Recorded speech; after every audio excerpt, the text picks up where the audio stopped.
ಮಂಡ್ಯ ಜಿಲ್ಲೆಯ ಶ್ರೀರಂಗಪಟ್ಟಣ ತಾಲೂಕಿನ ಕೆಆರ್ಎಸ್ ಜಲಾಶಯದ ಬೋಟಿಂಗ್ ಪಾಯಿಂಟ್ನಲ್ಲಿ ಉಪಮುಖ್ಯಮಂತ್ರಿ ಹಾಗೂ ಜಲಸಂಪನ್ಮೂಲ ಸಚಿವ ಡಿಕೆ ಶಿವಕುಮಾರ್ ಅವರ ಕನಸಿನ ಯೋಜನೆ ಕಾವೇರಿ ಆರತಿಗೆ ಸೆಪ್ಟೆಂಬರ್ 26ರಂದು ಚಾಲನೆ ಸಿಗಲಿದೆ. ವಾರಣಾಸಿಯ ಗಂಗಾ ಆರತಿಯ ಮಾದರಿಯಲ್ಲಿ 5 ದಿನಗಳ ಕಾಲ ನಡೆಯಲಿರುವ ಈ ಕಾರ್ಯಕ್ರಮ ಸಂಜೆ 6 ಗಂಟೆಗೆ ಪ್ರಾರಂಭವಾಗಲಿದೆ.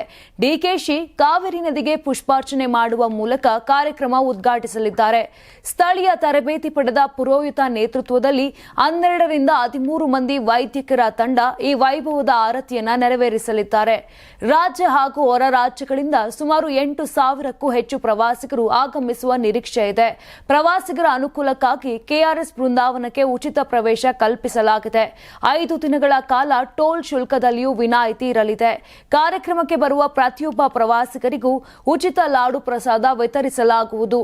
ಡಿಕೆ ಶಿವಕುಮಾರ್ ಅವರ ನಿರ್ದೇಶನದಂತೆ ಪ್ರತಿದಿನ ಪ್ರಸಾದ ವಿತರಣೆಗೆ ಸಕಲ ಸಿದ್ಧತೆಗಳನ್ನು ಮಾಡಲಾಗಿದೆ.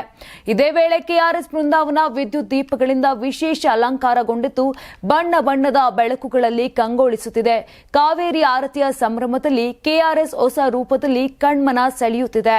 ತುಂಬಾ ದಪ್ಪ ಇದ್ದೀರಾ, ಅದರಲ್ಲೂ ಯಾವುದೇ ಸೈಡ್ ಎಫೆಕ್ಟ್ ಇಂದ ಸಣ್ಣ ಆಗ್ಬೇಕಾ?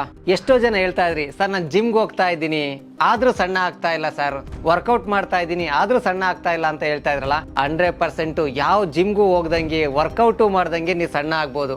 ಪ್ರತಿದಿನ ಬೆಳಿಗ್ಗೆ ಸಂಜೆ 2 ಟೈಮ್ ನಮ್ಮ ಜೀನಿ ಸ್ಲಿಮ್ ನ ಯೂಸ್ ಮಾಡಿ ಯಾವುದೇ ಸೈಡ್ ಎಫೆಕ್ಟ್ ಇಲ್ದಂಗೆ ನೀವು ಸಣ್ಣ ಆಗ್ತೀರಾ. ಯಾಕೆಂದ್ರೆ ಜೀನಿ ಸ್ಲಿಮ್ ಒಂದು ಉತ್ತಮ ಆಹಾರ. ದೇಹದಲ್ಲಿ ಬ್ಯಾಡ್ ಕೊಲೆಸ್ಟ್ರಾಲ್ ಜಾಸ್ತಿ ಆದಾಗ ಹಾರ್ಟ್ ಅಟ್ಯಾಕ್ ಆಗೋ ಚಾನ್ಸಸ್ ಜಾಸ್ತಿ. ಇತ್ತೀಚೆಗಂತೂ ಸಿಕ್ಕಾಪಟ್ಟೆ ನ್ಯೂಸ್ನ ಕೇಳ್ತಾನೆ ಇದ್ದೀವಿ. ಸೊ ಬ್ಯಾಡ್ ಕೊಲೆಸ್ಟ್ರಾಲ್ನ ಕಮ್ಮಿ ಮಾಡೋದಕ್ಕೆ ಉತ್ತಮವಾದ ಆಹಾರ ತುಂಬ ಇಂಪಾರ್ಟೆಂಟು. ಜೀನಿ ಸ್ಲಿಮ್ ಯೂಸ್ ಮಾಡಿ. ಕರೆಕ್ಟ್, ಜೀನಿ ಸ್ಲಿಮ್ನಲ್ಲಿರುವಂತಹ ಎಷ್ಟೋ ಆಹಾರ ಧಾನ್ಯಗಳು ಕೊಲೆಸ್ಟ್ರಾಲ್ ಲೆವೆಲ್ನ ಕಮ್ಮಿ ಮಾಡೋದಕ್ಕೆ ಹೆಲ್ಪ್ಫುಲ್ ಆಗುತ್ತೆ. ಸೊ ಹೆಲ್ದಿಯಾಗಿರಿ, ಜೀನಿ ಸ್ಲಿಮ್ನ ಯೂಸ್ ಮಾಡಿ. Karibasaveshwara agri India private limited ರವರ ನಂಬರ್ 1 ಸ್ಪ್ರಿಂಕ್ಲರ್ ಪೈಪ್